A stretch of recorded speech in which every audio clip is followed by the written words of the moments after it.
I'm looking for warriors. Navy SEALs are driven towards something outside of the ordinary. When it came down to being in the SEAL teams, man, it was just that fascination with the unknown and the fact that the attrition rate was so high, and then everybody said we couldn't do it. It's a combination of determination, definitely, the man's heart, his drive, his goals. What we got here, you a quitter, boy? Oh, yeah, I know what's up. Oh, shit, your ass is fleet meat if I ever did see it. You have to be willing to die for something or someone next to you. How many of us would say, I will die for that person next to me? Okay, Bubba, we're gonna pick you up, we're gonna take you downstairs. You're not there for God and country and American flag and all that stuff. You know, you're there to protect your brothers. You will do anything to make sure they can come home to their families. And that means sacrificing your own life, well, then you're gonna do that, and that's what the Brotherhood is really all about. We're going back out. Fuck yes. You can turn on the news and be discouraged by your nation if you want to. I'm not. I know who's got our back, and I know the quality, intellect, and capability of these young men and women, and I'm very encouraged by what we have coming home. There's just something, a warrior spirit, I believe, inside of all of us, that we just won't quit, and that we're there to prove something to ourselves, prove something to our families, prove something to, you know, our brothers, and that's what makes us SEALs.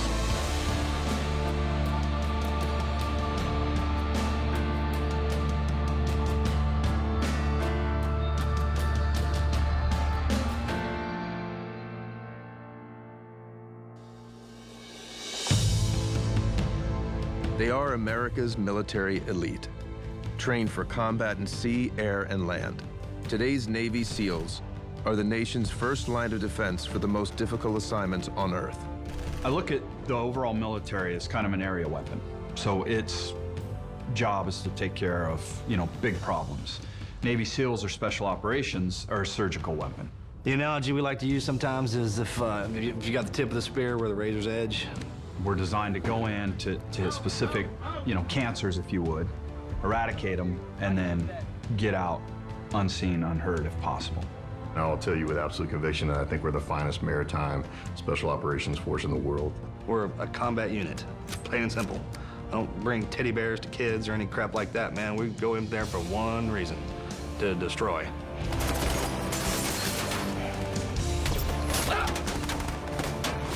The difference between a SEAL and a Marine Corps grunt and an Army grunt is not bravery. If you can suffer tremendous pain and discomfort for long periods of time while you're cold and wet, you're uniquely gifted for our environment. To understand the SEALs, one has to understand the wartime tragedies that led to their creation. The history of the SEALs dates back to World War II. They were doing a lot of landings where the troops were getting hung up on coral reefs, getting hung up on obstacles, and they were under fire, and these troops were being forced to jump over the sides. They were just getting slaughtered. And so the UDT and the Scouts and Raiders were formed, which as a way to kind of be the first guys into the beach to navigate the Japs gullies and the mines and all these other things to clear a way for the infantrymen to land. And it saved a lot of Marines and a lot of Army guys' lives. So it's just been this great evolution from frogman to what the guys are now.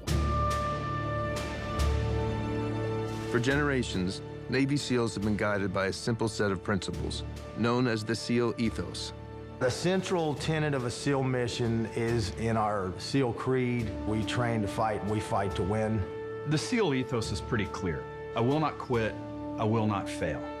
The SEAL ethos also includes a promise every man makes to his brothers in arms: no man left behind. Our history with never having left a man behind, that is bred into you from day one of Buds. And you say things like no man left behind. We are affirming to ourselves and encouraging each other with how far we'll go for each other. That may give me that little bit of resolve to go a little further because I know you're coming for me. It gives you the capabilities to do a lot of stuff that you think you normally wouldn't. Shut up, I'm sorry, man. For what? What are you sorry for? It's my fault we went on that roof. Am I gonna die? Fuck no, big old, you're a fucking frogman. Frogmen don't fucking die. An operation I did in Afghanistan, I tell you, I kept my sanity because of the fact that I knew they were gonna come get me. Dead or alive, they were coming to get me. I knew one way or another my body was gonna make it back home. Those who aspire to join this elite brotherhood are driven by a variety of forces. But there is one common trait that unites them. What makes a man want to be a Navy SEAL?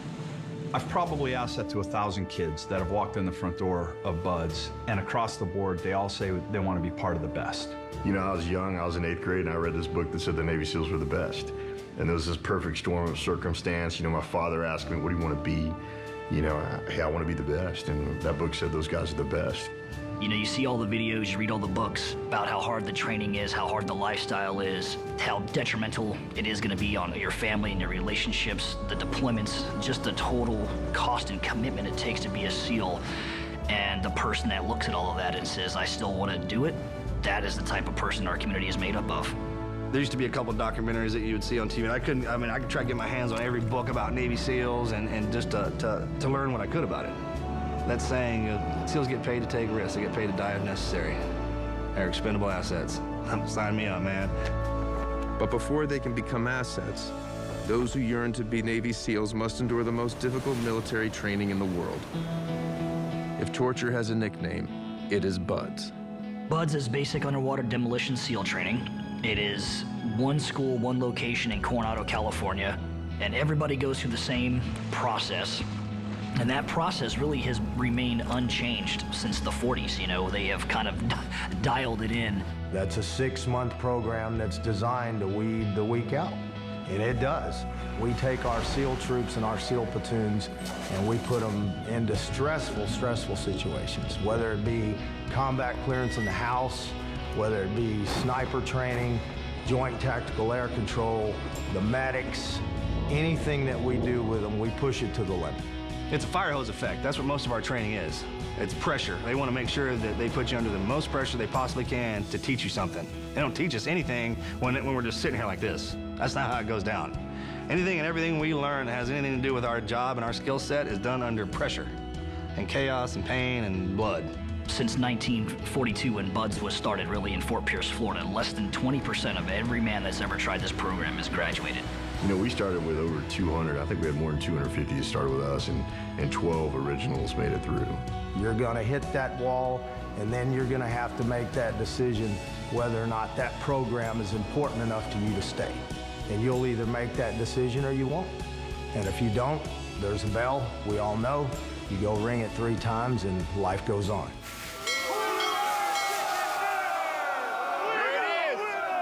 That is a quitter. You say goodbye, I say good riddance. He quits on you here, he gonna quit in the field of battle. Chick gets hurt, he won't step up, your ass gets shot, he won't pull you out. You know, Chris said it's a mental challenge mostly to get through BUD/S, because he said your body will do whatever your mind tells it to do. It's just a matter of if your mind is strong enough to say the pain doesn't matter, the fear doesn't matter, all that doesn't matter, your body will perform. BUD/S is designed to find your one weakness, and then once they find it, they just drive a nail through it. Obviously, for me, the more cardiovascular elements of our job is something I'm not gifted at.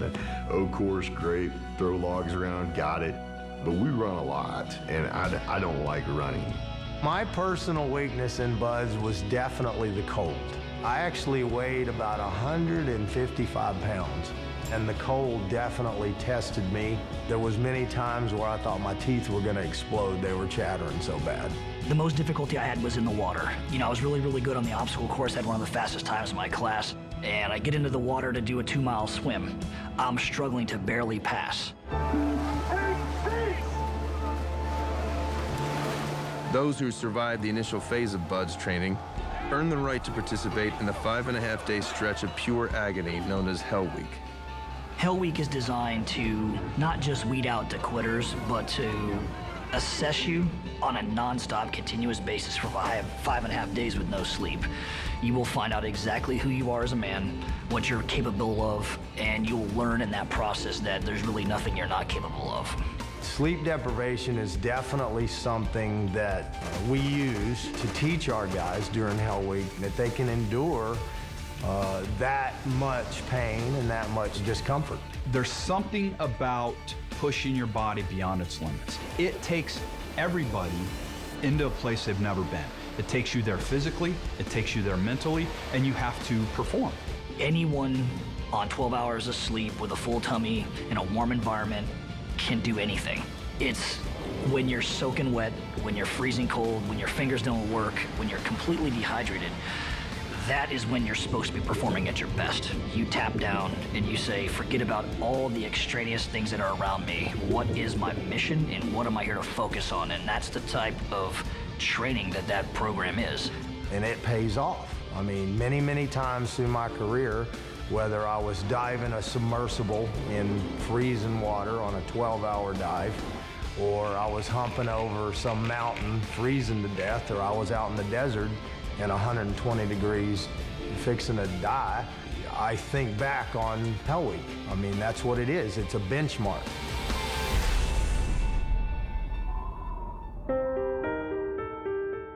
There is no formula to determine those who make it and those who wash out. You can't mold a Navy SEAL. There is no mold. We're not all 6'3", 225 cut-up guys. In my time there as an instructor, I could never look at a young man and go, that guy's gonna make it or he's not. I was usually wrong most of the time. It could be the skinniest, scrawniest guy you ever seen is your best student, and then the man that looks like he was chiseled out of rock is the first one to run to the bell. Most of the people who I know who made it through to be a SEAL had no plan B. They didn't say, well, I want to do this, but if this doesn't work, I'll do this. They didn't do that.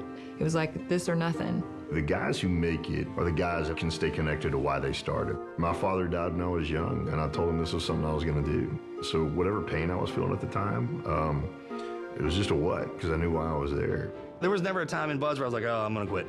I knew why I was there. The only way they were gonna get me out is if they kill me, if I died. I know when I went through there, I had a pregnant wife, and every stroke I took on the swim was thinking about my son. My son was born during Hell Week, and that, for me, got me over that pivotal point. For the few who make it to the end of Buds, graduation day is one of life's milestones.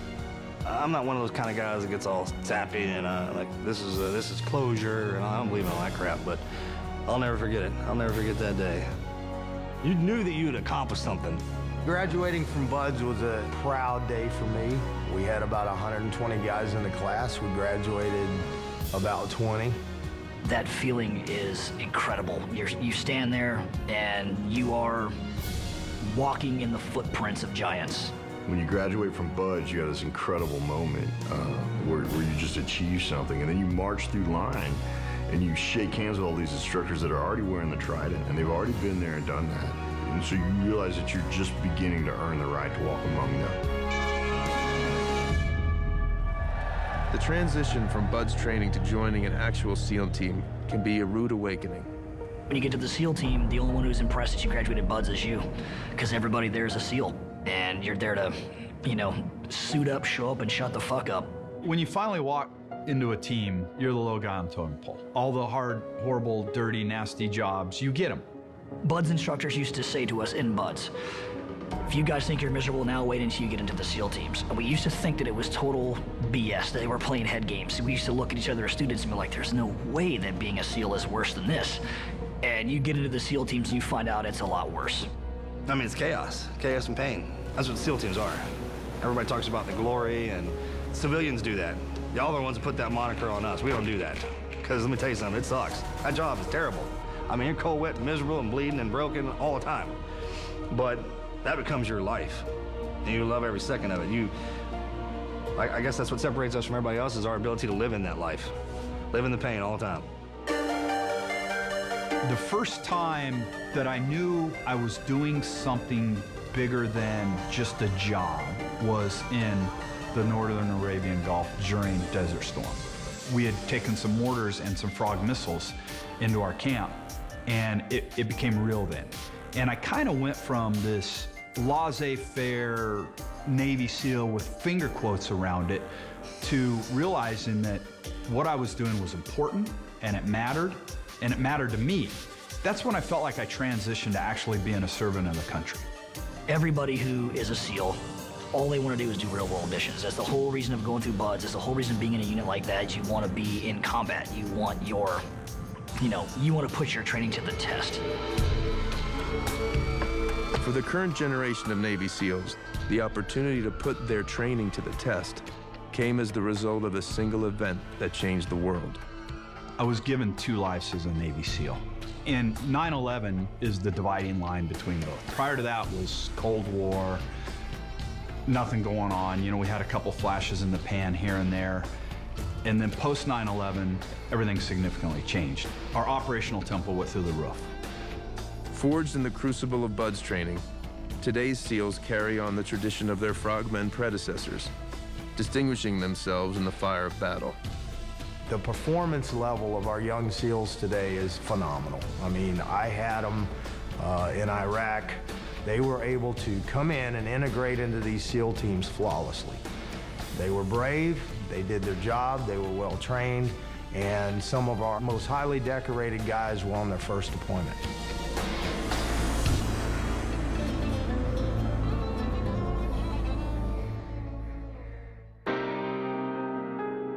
While the combat exploits of Navy SEALs are the stuff of legend, the challenges their families face on the home front are no less daunting. Our spouses, our wives, our kids, they definitely pay a heavy price for what we do.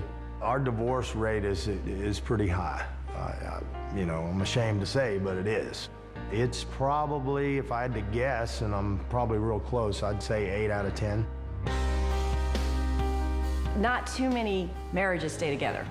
Quite honestly, at the top of my head right now, I can maybe think of 5 women that I've known that have stayed married. There are wives that stick around.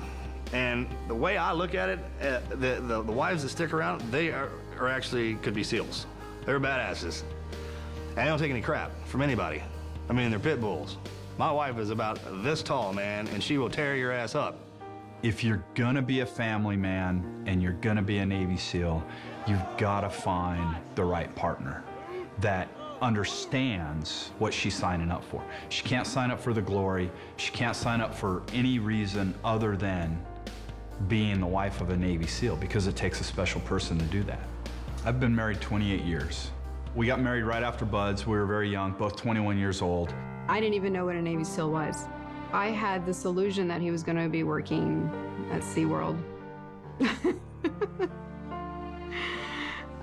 Working with the SEALs.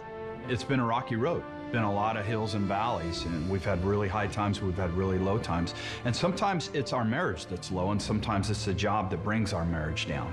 I think the key to a long, successful marriage is that we started out as good friends, and we had a really good foundation. We've known each other since children, and so I fell in love with him for who he was before he was a SEAL. One of the things that Chris would say about why our marriage lasted was that we both didn't give up at the same time. You maybe all have your moments, if you're really, really honest, where you think, oh, I'm just done, I'm done. But as long as both of you don't agree to that at the same time, then I think you have a pretty good shot of making it. Like military families everywhere, husbands and wives in the SEAL community must balance their devotion to duty with their devotion to each other. It's a very hard tightrope to walk between your commitment to your family and your commitment to the SEAL teams. I think there were times where she wondered who I loved more. You know, my guys in the job and her. And I think it's only just now, 18 years later, when I've been able to articulate and express to her that part of why I wanted to do those things was so that I could protect her. But I married my ring dance day from the Naval Academy, so she was with me and in this from the very beginning. We had to learn to communicate really well, and we had to learn to be patient and graceful for each other, and we also need to learn how to have it out and to hear the other person and know when to listen and know when to talk and know when to trust. And that's what every marriage requires. In the special operations community, you just get it all really fast, really hard, and you got to figure it out. Gail and I met in junior high school, actually. We had the same homeroom. I first met Marcus in 7th grade. He walked into the room. Immediately, I noticed him and knew that someday I'd marry him. It was in my diary. Back then, she was a skinny little runt, and I really didn't pay too much attention to her. But after high school, and we got together and got married when I joined the Navy, and she's been around the whole run. We were 19 when we got married. Honestly, at that point, I really didn't know what I was getting myself into. I had absolutely zero clue what a Navy SEAL was. She's been a trooper. She's seen it all. The good, the bad, the ugly. She's hung in there. I chose to stick it out with him throughout the whole entire time that he's been in the military, because it doesn't matter who you marry or what their job is, it's whether or not you love them and they're worth it. For military wives, devotion to duty often includes concealing from their husbands the extent of their own concerns. I did make a concentrated effort to not let Chris know how much I was worrying, because I wanted his focus to be on the battlefield. And I knew him well enough to know that if there was something wrong with me, he would be thinking about it and trying to fix it. You really want them to be as much at peace with their home life as they can possibly be when they're over there fighting. We know our jobs as wives. We have to be strong for our husbands, because when they're fighting, they don't need us at home being emotional and making them nervous and scared, because otherwise they're not going to be able to do their job right. I really did not want him to get off the phone in the middle of an argument or worrying about what the kids are doing, and mostly worrying about if I'm okay. I always reassured him that I'm fine, everything is good. For husbands and wives, the beginning and the end of a deployment can test even the strongest of marriages. The goodbyes are always hard, and believe it or not, the welcome homes in a lot of ways are harder. My wife would be alone for 6 to 8 months with the kids, dealing with the house and the schools and the car problems and all the issues that everybody has every day, but she's doing it on her own. She is the man of the house. And then I come home and I'm like, hey, Dad's home, and now I want to be in charge. And I try to interject my opinion. I try to tell her how things should be. I try to tell her how to run the house. That's where the clashes happen. You had been through 6 months or longer, some wives went longer, of doing everything on your own. And so when the husband comes back, they're going through their process of returning home, and you're going through a process of trying to accept them coming back, and you're trying to make it work. It's so difficult to navigate all of those intense emotions. Intensely supportive, intensely loving, strong, but then when your husband comes home, being soft enough to let him be the man of the house and be in control. There's an awkwardness that happens when the couple gets back together after being gone for so long, because you feel like you have all this hot desire for each other, but then just so much has happened. For SEAL families, the specter of death is an everyday reality that must be faced head-on. We made sure to expose our kids to both the glorious side of being a Navy SEAL, because there is that, it's very prestigious. But we also took them to the funerals because they needed to understand that aspect as well. Post 9/11, we started losing guys. And it's very difficult to have someone that's almost family to see them lose their husbands. Friends of mine, time and time again, we were going to funerals or hearing of deaths, and it really was difficult on the family. You always think if it happens to their husbands, it can happen to yours. When reality set in was in 2004, the first war that they went to, and people getting hurt, and seeing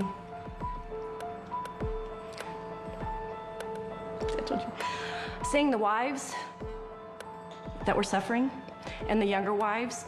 That's partly the problem, is watching the younger wives who weren't as experienced as I was suffer and not know what their husbands were going through. For those SEALs fortunate enough to make it to retirement, life as a civilian presents a new set of challenges. A lot of guys can't let it go. They can't just hang up their fins. They've got to stay plugged in, either to the camaraderie of being a part of a team, being part of something bigger than yourself, or living on the edge where every day brings another high of jumping out of an airplane or shooting some badass guns, just having a great time every day you go to work. When he retired, it was difficult to watch him lose his status and that life. And I also was scared because I know he has a lot of energy. He is needing to do something, and just watching him on a day-to-day as he gets up in the morning with no emails, nobody trying to reach him, no job, and just him wondering what he was going to do. I had my retirement ceremony, said goodbye to all my buddies. We moved back to Texas, and that first 6 months, I pretty much found myself trying to figure out, all right, what are you going to do now? I went from, 110 miles an hour a day, job to pretty much doing projects around the house. I was ready for him to retire. I was ready to come home to Houston. I was ready to get my house back. But once we got back here, I soon discovered how much I missed my team family and the wives and the camaraderie. The same things that pissed you off about being in the SEAL teams, you yearn to have back in your life. You come from a community where you're the best of the best. You are the top tier of the military. But when I go to Starbucks now, I'm just the asshole waiting in line like everybody else. And it's difficult to go from having that type of responsibility to having that type of brotherhood, to have that type of team environment, to being on your own where no one around you cares about you. There's a difference between being here and being home. I got here 10 years ago. I came home many years after. I was in almost 10 years. It took me about 1.5 years to come down off that ride. And some guys never come down. They can't figure it out. When I started to look at my transition as the beginning of a new chapter in the same book, then it helped me because I was very proud of who I was. The thought of changing was horrifying to me, but the thought of evolving is more palatable. I can take that more. I'll always be this person. I'll always have done these things. I'll always have been with these men. As long as that part can stay connected to me and intact with who and what I am, then I get excited about what's next.